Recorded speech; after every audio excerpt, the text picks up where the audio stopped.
This is Austin Real Estate Investing. Austin Real Estate Investing. We'll be discussing real estate investing in Austin, Texas, and bringing you experts from all different sectors of the real estate game. Your host, Jordan Moorhead, is a real estate agent and investor in Austin and is here to help you get started or to build your portfolio and explore new strategies. All right. Hi, guys. This is Austin Real Estate Investing, and today we have Diego Corzo on. Diego is a real estate investor and also a realtor in Austin, Texas. And he has a great story that he's going to tell you about. So real quick, Diego, can you just tell us a little bit about yourself and who you are? Yeah. So I am a realtor here in Austin. I've been doing it full time since 2015. I am with Keller Williams. I have a real estate team. And last year, I sold 33 homes on my own. The team sold around 85. And then so far this year, I've sold over 30 now, which has been awesome. But prior to that, I used to be a software developer for General Motors. And that was when I graduated college in 2012. 2013, I moved to Austin and been here ever since. Awesome. Yeah, 33 homes is pretty good for 1 year. That's awesome, man. And also fellow KW realtor. I love KW. I'm sure you do too. Yeah. So, Diego, our show's about real estate investing. Could you tell us how you're involved in real estate investing and how you also help real estate investors? Yeah, for sure. A part of being a realtor, I consider myself an investor-friendly realtor because I'm also an investor. I own, so I started investing here in Austin through the strategy called househacking, but at some point I had like 4 to 6 properties between Pflugerville and Austin. And then I sold a couple, and now my portfolio consists of 15 properties, that are, some are in Austin, some are in Florida, and I have 9 or 10 Airbnbs in Tennessee, in the Smoky Mountains. So I have multiple areas, multiple strategies, but at the end of the day, I love the passive income. I love that putting my money to work, and of course, in helping people here in Austin, a lot of my clients are millennials who are trying to get started. Absolutely. Well, there's a few things there I'd like to talk about. Obviously, house hacking in Austin, which both you and I do, if you could just talk a little bit about that and why you think house hacking is such a powerful strategy. Yeah, so house hacking is one of the best strategies for anybody that wants to get into real estate, but they may not have that much money to put for a down payment, because there's different types of loans that one can get with an owner-occupant loan, right? The idea of house hacking is you buy a single-family home, you can live in the master, rent out the rooms, so that you can live with roommates, or you can buy a duplex, triplex, or quadplex, live on one side while you rent out the others. And the good part about this is that with an FHA loan or conventional USDA or VA loan, you can buy a house with as little as zero money down, all the way, of course, to 20% down, right? But the idea is that if you can get into a property from 0 to 5% down and get your foot in the door investing in real estate, like people think that they need $60,000, $40,000. And sometimes, not many people may have that amount of cash. But if you take that owner-occupant part of it, you can buy a home with less than $15,000 or $10,000, which is how I bought my first house hack here in Austin. And you're still house hacking right now, correct? Yes. So I live in a duplex right now with my girlfriend, and it is hers. So we live on one side and rent out the other. Awesome. Yeah, no, I'm still doing the same thing. I've been house hacking since 2016, and I really don't see when I will quit doing that. So I love it personally. Yeah, it's definitely a great way to, like, for people that are starting out, it's definitely a great way to reduce your living expenses so that you can continue to save money and putting it to work into other properties. And my favorite part of doing this on the house hacking side too is that you can qualify for an owner occupant loan once a year or every 2 years. So literally, if you're like, okay, let's say you read Rich Dad Poor Dad and you're like, okay, I want to get into real estate, but I don't have a job that I can save $40,000 every year or every 2 years, right? By you being able to, let's say year one, you buy your first house hack, you reduce your living expenses. Let's say now you're living for free or for a couple of $100. Later in year two or year like 2.5, you can buy another one. You move from the first one to the second one and you repeat the process again and again. I believe that you can get up to 4 owner occupant loans and 10 overall conventional loans until the bank is like, hey, like you might need to get a commercial loan or whatever. But it gives you the opportunity to go from one property to another with low money down. Absolutely. And you know as well as I, once you start buying investment properties, those 3.5% down payments seem like almost free properties. So exactly. It's a lot of fun. So tell us about your Airbnbs in Tennessee. I actually recently just took a trip to the Smoky Mountains and loved it and saw the opportunity there. Where did you go in Tennessee? Gatlinburg. Okay, cool. So that's where I have the properties. So I took the strategy. So with those properties, I am more of like a passive investor. I have a property manager who's a business partner. He basically I provide the down payment for most of the properties, and then he provides all of the work in making sure that the stager goes out there to make sure that everything looks Airbnb ready. He provides the funds for the make ready and any of the capital expenses. And then he takes a management fee. Now with those, because I am not in the area, I've only been there twice. What the way that we did the partnership was more from the perspective that I wanted to be as precautious as possible, because I don't want because it was an area that I didn't know. I told him that I will feel more comfortable with like a 1-bedroom or 2-bedroom condo or cabin. So right now, most of our properties are either studio cabins or studio condos, all the way to 1 to 2 bedrooms. And we have 8 or 10 of those right now. We are under contract right now on one of them. So yeah, it's been going really well. I mean, we're recording this podcast in August of 2020. By the way, I just turned 30 and I bought my first property when I was 23, 24. But a few months ago, it was a scary time because with our Airbnbs, and for anybody that wants to check out a bit more of the properties that I have on Airbnb, you guys can go to smokiestime.com. Smokiestime.com. That's where we show off all of our properties. And we went from 96% occupancy to 27, 29. And the average in Gatlinburg for April was 10. So we were still doing great. And as an investor, right, because this is an investor podcast, the whole coronavirus COVID thing caused us to be like, okay, how much, like, really, how can we optimize our business to make sure that we do not lose money, or how can we basically have as least amount of expenses as possible? And that has actually helped us because we were able to cut down like $3,000 to $4,000 in expenses. That now we're able to profit, which I think is pretty good. It was needed because now we're back to like 85 or 90% occupancy or even better.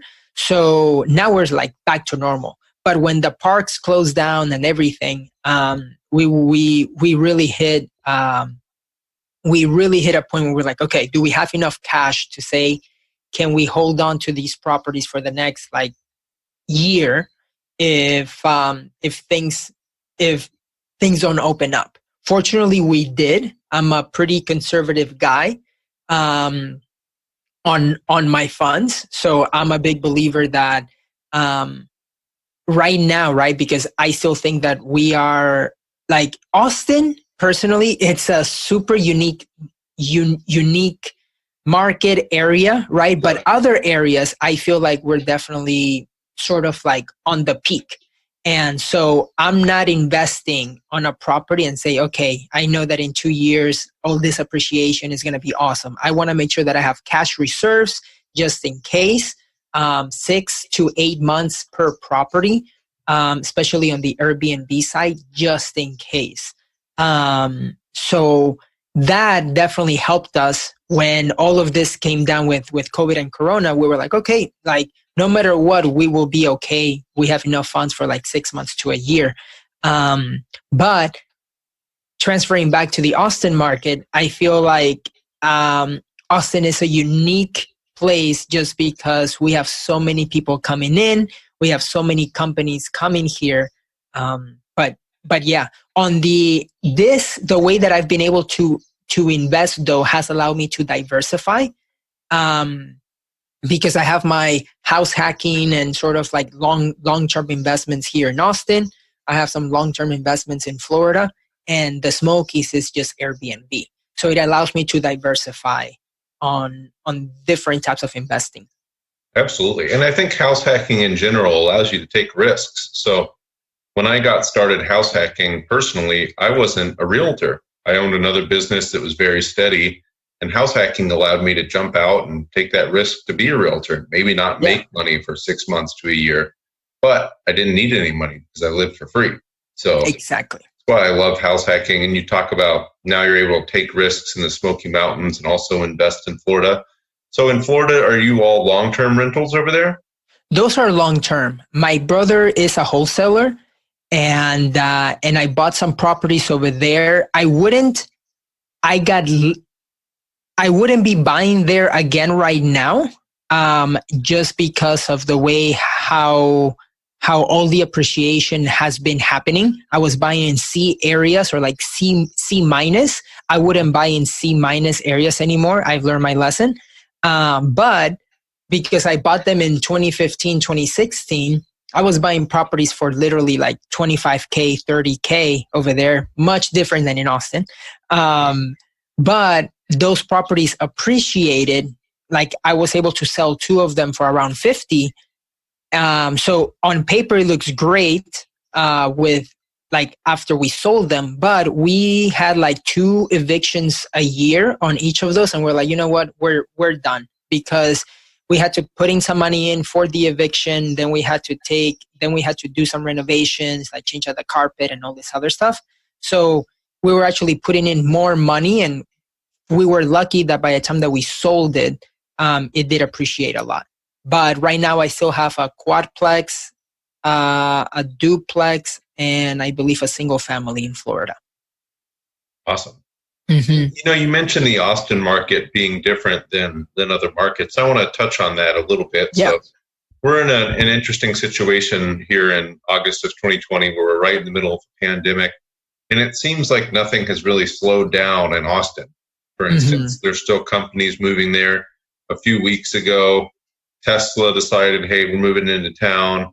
You probably read some of the same stuff I do. I read the Austin Business Journal every morning, and it seems like every week another big company is moving into town. And I just hear of all sorts of people and companies and different types of jobs moving into town all the time. So I know we're not making any predictions here, but I guess kind of talk a little bit about your knowledge of the Austin market and what's going on right now. So we're not going to talk about what we think might happen in the future, but what's happening right now with home sales and, let's say, house hacking sales too. Yeah. So inventory right now, it's very low, which, and of course, not predicting anything, right? But it's really hard to see where we will be in the next coming months, because Austin, like if we compare Austin to other cities, to other areas, I feel like Austin has grown even though we're in the middle of a pandemic, just because, as you were saying, there's other companies that do want to get out of other states, or because we're in the central time zone, a lot of companies think, okay, we need our company in California, in New York, and when they think central time zone, they come to Austin just because of tech friendly, and there's also no income taxes in Texas. Now, the one thing that I have to say for the people here, the thing that sucks, I guess, a little bit is that the property taxes are higher than in other states. So I was talking with an investor in North Carolina, and when we were running numbers on a property that was like 280 or 300, his property taxes for a year are 1,800. And I was like, dude, here in Austin for a property that's 300, it's around $7,000 or $8,000, right? So on the house hacking side, too, I recommend if people are house hacking to get 4-bedroom homes, because of the fact that property taxes here are a little bit higher. It allows you like one room will pay sort of for the property taxes. That's just like a rule of thumb, just in case. With a 3-bedroom, it's hard to cash flow. But let me reel it back to the first question that you asked about the Austin market.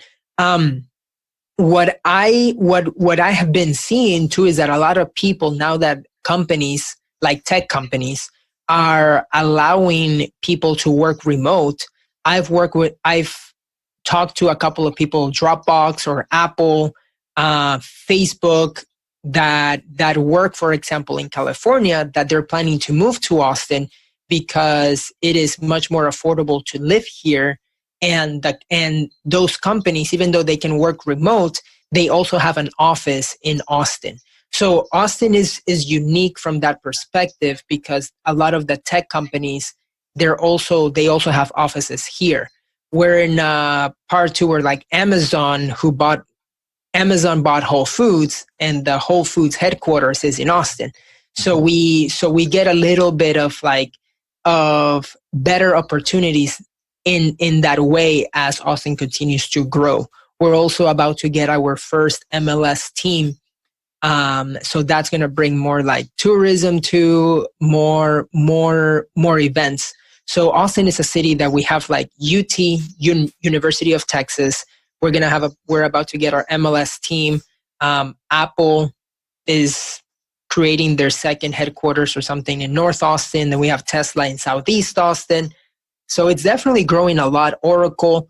I heard that Zoho, which is a company, it's like a CRM company based out of India. They're building their second headquarters here in East Austin as well. So it's definitely interesting to see what's going to be happening. And because of the demand of sales, there is still a lot of appreciation happening just because there's not enough supply. Absolutely. Yeah, with 1.8 months of supply, I'd say we're pretty far behind the curve. 6 months of supply being a balanced market. And, I think you bring up a bunch of good points there. There's so many companies moving there. I've also talked to people from bigger cities. People think people are going to flee the cities because of the pandemic, but people still want to be around fun stuff. I live in East Austin. Yeah. I really enjoy the atmosphere and what's close to it. So if you want more information on the business happenings in Austin, I really recommend the Austin Business Journal. I want to say it's $30 a year or something, just almost free. It's so cheap, and they have great information on where companies are going. So yeah, great points, Diego. All right, so moving on here. Could you tell us about maybe your worst deal that you've worked on, whether or not it be as a realtor or also as an investor? And some things on how you could have done that better and give some people some knowledge there? Yeah, and I would say it wouldn't be the worst, but I would say it was the most challenging. So I listed a property with my business partner that had 12. So the father passed away years ago without a will, and they had 12 siblings, so 12 kids. But they were all now much older. So they were like 50, 60, 80, like they're now much older. And what was interesting was that there were two brothers lived in the property. One didn't want to sell, and when we put the home on the market for sale, he would hide the sign, or he would tell the realtors, he's like, "Hey, no, I'm sick. I cannot show it to you today," stuff like that. So we had to get the older sister to contact him, and basically the older sister had to kick him out. But just to get the signatures, the affidavits, get everybody on board to let them know, hey, we're going to sell father's house that we've had for years. And then when we put it under contract, this is something that I don't usually do often, but because there were roof issues, the realtor that was buying the property, because it was going to be an investment property for her that she was going to renovate and stuff. The roofer, they had an argument between the realtor who was the buyer and the roofer left halfway in between the job, and it rained. So then we're dealing with like water inside the house and all this other stuff. But long story short, everything got fixed. We were able to get everything done, but arranging closings with like power of attorneys and the 12 siblings, it was just a lot.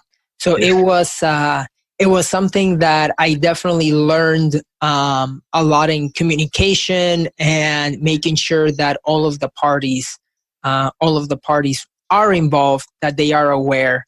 And then at closing, one sibling was in jail, and they had released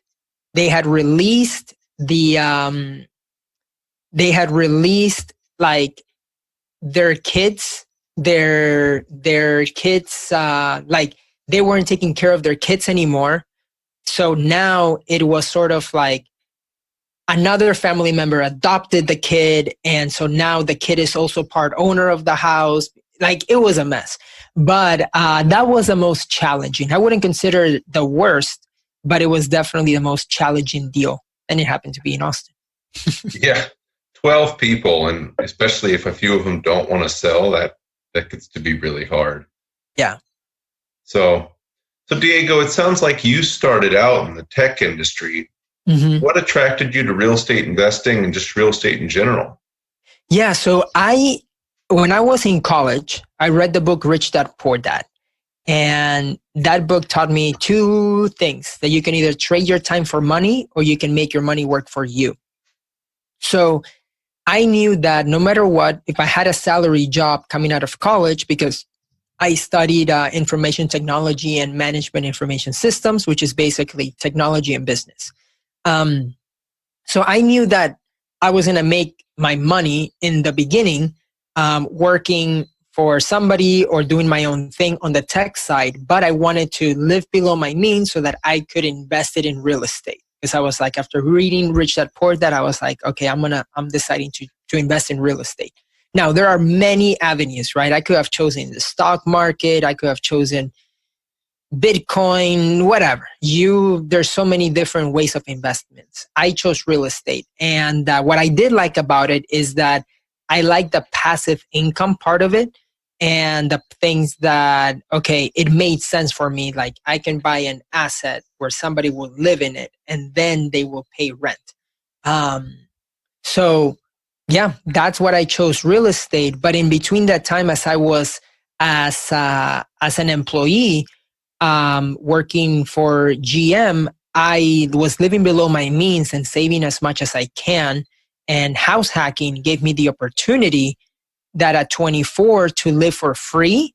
And I had my mortgage payment. So my mortgage payment was getting paid by my tenants, and also the extra cash that was coming in from my tenants covered my car payment. So I've been living for free, and my car payment has been getting paid for since I was 24.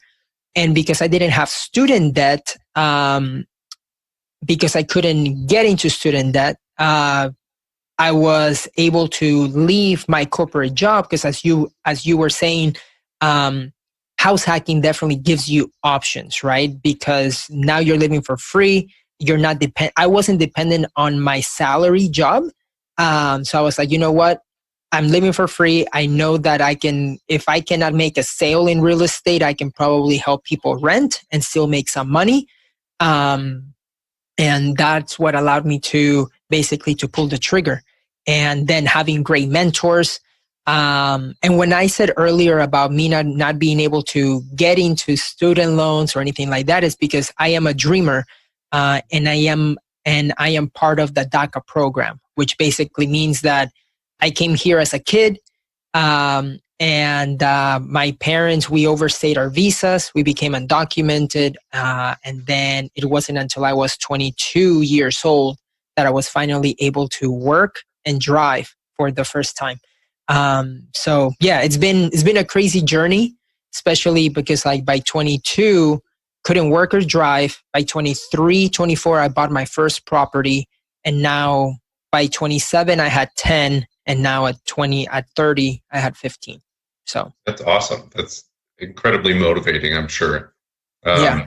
Motivating for me. So yeah, it's really just no matter what your circumstances are, there's a way. And where there's a will, there's a way. So what is your best mindset advice? It seems like you have just a great mindset and you've been able to accomplish so much in such a little amount of time. Mm-hmm. And I've seen you do some of it and seen you hit some milestones. So congratulations. Yeah. And, I love seeing your progress. So what's your best mindset advice for people? The best mindset, I would say that, and this is something that I learned from Hal Elrod. He has a quote that says, don't let your circumstances guide you, but your vision should guide you. Because a lot of people, they feel like they're that their circumstances are stopping them. And they're like, oh, I can't do this, because of that. Or they begin to blame other people. My main thing would be like, if you let your vision guide you to take action, your circumstances are not going to matter. I have a quote that I'm a big believer that if the door of opportunity is closed, I go through the window. And it's been like at 15, I found out that I was undocumented. Like I knew that I was undocumented, but it didn't really hit me until I turned 15 years old when I went to get my driver's license. And that's when I knew that my life was going to be different than my friends. At age 18, I graduated high school, third in my class, and I found out that I couldn't qualify for a lot of scholarships or grants or even student loans because I didn't have a green card or I wasn't a citizen. At age 19, I found out I couldn't legally work in the States. So I had to figure out other ways to make money. I created my own company. I created an LLC. And then, so like I've had to get creative, and I feel like your circumstances can be a blessing too, because you get different sets of skills. I feel like I'm very creative in finding ways to make deals happen, in helping other clients too, like house hackers here. I'm like, I would say creativity is a skill that I've been able to actually get. But I feel like on the mindset side, the questions that you ask yourself can change your life. And when I went to Tony Robbins' event called UPW, Unleash the Power Within, he mentioned that the power of questions, right, are super important. A lot of people ask themselves like, why is this happening to me? And they take the victim mentality. But if they ask themselves, why is this happening for me? You can take the empowered mentality. And that's how I live my life. No matter what my situation is, okay, why is this happening for me? What can I learn? How can I move forward? And how I can use this situation to my advantage. Awesome. That's very powerful advice right there. I think everybody could learn a little something from that. Yeah, rewind this part a little bit and listen to that again. And there's always a way. It's not why is this happening to me, but why is this happening for me, and how can I use it to get better? Yeah, for sure. So, Diego, what's one thing newer investors should know? So, if you're looking to house hack or if you're looking to buy your first investment, what would you think a good piece of advice would be for them? Good in what I think a good investor should know. So I feel like they need to have the right real estate team. That's number one. They need to be working with an investor-friendly realtor, the right lender, or maybe the right wholesaler, whatever that is, but your team is going to be the most important one. The second thing is that you need to know, because for the people that are in Austin, the Austin market moves quick. Hey, it's not like I saw this property and now I'm going to talk to a lender. It's more like you're already pre-qualified, you're already approved, you already know, potentially you've already seen a couple of properties already, and you know the type of property that's in different zip codes or subdivisions so that you can pull the trigger right away. So having the right team will definitely help you. And then knowing the types of properties that are in particular areas so that you can pull the trigger right away. Absolutely. I think that's really important. The last duplex I bought, even though it was on the market for 41 days when I put it under contract, I put an offer in within an hour and there was another offer in at the same time. So don't ever assume that something's going to wait around for you. You really just have to jump on it. And, you have the option period and inspections to figure it out. So Exactly. Shoot first, ask questions later with that type of stuff. Yeah. So Diego, we've talked a lot about books. What's your favorite business or mindset book? I know you mentioned Rich Dad, Poor Dad already, and also Hal Elrod, who writes The Miracle Morning. Exactly. Give us one more. Yeah. Business side, I would say The E-Myth is really good. And mindset, I would say psychocybernetics. Psychocybernetics? Yeah, psychocybernetics. Never heard of that one. What's that about? It's freaking amazing. So I read part of it years ago, and then with my real estate team, we've been reading a chapter a week, and then we discuss it. A lot of the stuff has to do with and is written by Maxwell Maltz. It's a lot about your self-image. And it's interesting because for people that have gone to Tony Robbins events, it's like he took psychocybernetics and then created Unleash the Power Within and Day with Destiny from that book. It's insane how your self-image, how you see yourself, no matter what the circumstances are, it's how you are going to act. And he mentions how happiness is not a thing that happens to you. It's a choice. You can choose to be happy. And I believe that you should be happy no matter what circumstances you are, what circumstances you have. And this is another quote from Hal Elrod. He says, I'm trying to remember it because I wrote it down and I say it a few times, but it's like, you choose to be happy now as you're chasing the life of your dreams. Because a lot of people think that you will reach happiness when you reach a goal. A lot of people think that you're going to be happy, let's say, once you become a millionaire or once you get your first house or whatever, right? I feel like you can be happy no matter what the circumstances are, but you can still be hungry to get to your next goal. Because at the end of the day, money, like you can talk about creating passive income and all this other stuff, but money doesn't buy you happiness. Money just gets you choices. And the reason why passive income is it's so awesome is because it gets you different choices, different freedoms, but it's not for happiness. Absolutely not. Completely agree. And yeah, I love that quote too. I actually just read that the other day. I can't remember which book. But yeah, no, you got to be happy now. You've got to be happy with what you've got. That doesn't mean you can't pursue more, but always be happy with what you have. I think if you're here and you woke up this morning, that's something to be happy about. Mm-hmm. Doesn't mean you can't want to buy another house or start a new business or whatever you want to do. But, be happy with what you've got and you're going to have a much better life. Exactly. All right, Diego. So awesome mindset advice there. I think I really think mindset is so important. And if you're trying to pursue a big goal, you really have to have that why, and you have to know what you're doing, and you have to be happy with what you've got before you can go after something bigger. So, I know you've got a lot going on, Diego. I know you have a mastermind group, and you have Airbnbs in Gatlinburg and a real estate business in Austin. So how can people best get a hold of you, and what's the best way to reach out to you if they want more information?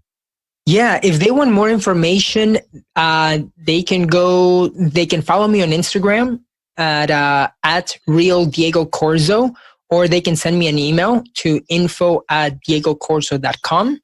And if they do want to get more information for the mastermind group, they can go to ratrace2fi.com. And the goal there is to basically just help out. It's basically, we have a lot of millennials. We're coaching like 40 people right now. And the goal is to help them buy their first property to around their fourth property, because that's usually like what I feel comfortable in teaching and being able to help and provide resources. So yeah, it's been awesome. We have a Slack group, we have a Facebook group, we have 2 calls a week, and it creates accountability, because I feel like what stops a lot of people from taking their first step is usually analysis paralysis.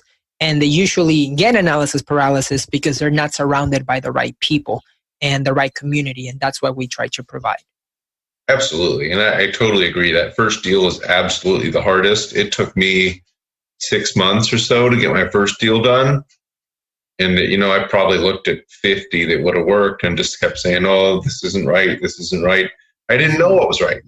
And nobody around me knew what was right. So it's really important to have a community and a group like that to tell you, hey, it's not that scary. Here's what you can expect, and here's how you do it. So exactly. Awesome. Really, really encourage you to reach out to Diego and talk to him about Rat Race to FI. That accountability is huge there. So anything else you'd like people to know about the things you're doing right now? Is there anything else they should reach out to you about? No, I mean, if anybody has house hacking questions, they can definitely let me know. I'll be more than happy to answer or to hop on a call. I would say just like a quick tip for people that are starting their investment journey. I would just say that, and this is something that I learned from my mentors, is that a lot of people they think that their first deal is going to be a home run. But I usually tell people to just get to first base. Just get to first base in your first deal. Just begin to take action, because you will learn so much that the second deal and the third deal are going to be much easier. But if you don't get to first base, you're not in the game. You're not playing. So I would say just start taking action and get to first base. Don't focus on hitting a home run right away. Yeah, absolutely. Completely agree there too. You're not going to get rich off one deal. Your first deal can still be a good deal, but you really need to get started. So Awesome advice there. All right, Diego. So last question here. What is your favorite restaurant in Austin? My favorite restaurant in Austin, I would have to say there's a taco truck on East Riverside. It's called Rositas al Pastor. It's basically Al Pastor tacos. They are the best tacos I've had in all of Austin. They're amazing. Yeah, and that's a tough mountain to climb there to say the best tacos in all of Austin. Yeah. It's good tacos everywhere. There are, but these ones are the best Al Pastor tacos I've ever had. They're restaurants, so they have a restaurant and a food truck. The restaurant is open until 5 p.m. and the food truck is open until 2 or 3 a.m. Do you know where the restaurant is? It's in the same shopping center. So East Riverside is right in front of the Starbucks of the East Riverside area. Awesome. All right, Diego. Well, thank you so much. A lot of awesome advice. Always look forward to talking to you and learning from you. Yes. Everybody else should follow you on social media and should reach out to you about Rat Race to FI if they're interested in getting started in real estate investing. And I've seen a lot of the calls you do, and they're awesome. And can't wait to see more from you. If this is where you've gotten by 30, I can't wait to see what 35 holds. Awesome, Jordan. Well, thank you very much for this opportunity. And happy to help anytime. All right. Thanks, Diego. Have a great day. You're welcome. You too.